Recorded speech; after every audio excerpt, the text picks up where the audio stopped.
Donc ensuite, question 4. Donc on vous proposait de réaliser un programme en fait pour optimiser la gestion de l'eau d'irrigation, hein, donc un programme sous forme de bloc que vous voyez ici. Donc c'était sur le document annexe réponse page 6 sur 9, voilà.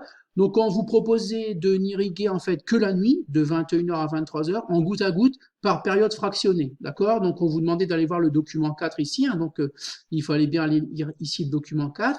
Donc en fait, on propose un système d'irrigation goutte à goutte constitué de tuyaux micro-percés disposés au pied des plantes. Donc en fait, ici, on a un réservoir d'eau sur lequel on branche un tuyau ici et des tuyaux micro-percés avec des petits trous ici qui vont ne déposer en fait qu'une petite quantité d'eau, d'accord?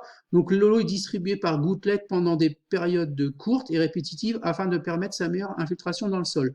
Donc en gros, on va faire en fait des pauses dans l'irrigation, donc on va arroser, puis arroser, puis arrêter pendant un certain temps, d'accord, pour que l'eau ait le temps de s'infiltrer dans le sol.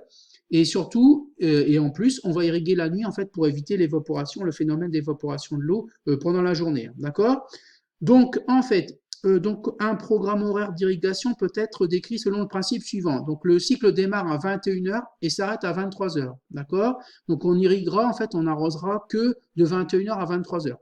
On arrosera les plantes pendant 10 minutes, puis après on fera une interruption pendant 15 minutes.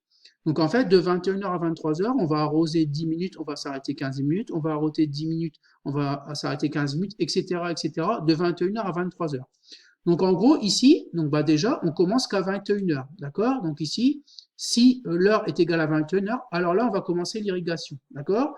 Et on va répéter ça jusqu'à 23 heures, d'accord. Donc de 21 heures, à partir de 21 heures, alors on va commencer en fait ici le cycle d'irrigation jusque, jusque 23 heures, d'accord. Et une fois qu'on aura atteint 23 heures, ici, on aura fini ce bloc-là, donc jusqu'à 23 heures, on va repartir ici et on va attendre à nouveau 21 heures, d'accord. Donc là, c'était bien une boucle. Une boucle, si l'heure est égale à 21 heures, alors on fait ça, d'accord. Et ça, on le répète, jusque 23 heures, d'accord. Donc jusque 23 heures ici.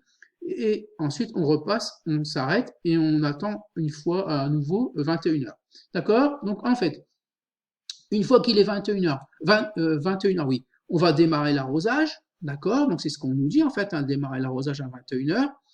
Alors, et en fait, on irrigue les plantes pendant 10 minutes. Alors, le petit piège qu'il y avait ici, il fallait pas mettre 10 en fait ici, puisque c'était en secondes, d'accord. Donc, sachant que dans une minute, il y a 60 secondes, ça fait 600 secondes, d'accord. Et puis après, donc, une fois qu'on a arrosé les plantes ou irrigué les plantes pendant 10 minutes, on va arrêter l'arrosage pendant 15 minutes. Donc, 15 fois 60 secondes, ça fait bien 900 secondes, d'accord. Donc, on va répéter ça ici, donc jusqu'à 23 heures. Donc, à partir de 21 heures, jusqu'à 23 heures, on va démarrer l'arrosage pendant 600 secondes, c'est-à-dire 10 minutes. On va s'arrêter pendant 900 secondes, c'est-à-dire 15 minutes, etc., etc., jusqu'à 23 heures. D'accord. Donc l'arrosage ou l'irrigation sera fractionné en fait de 10 minutes, 15 minutes, 10 minutes, 15 minutes et ne se fera que de 21 heures à 23 heures.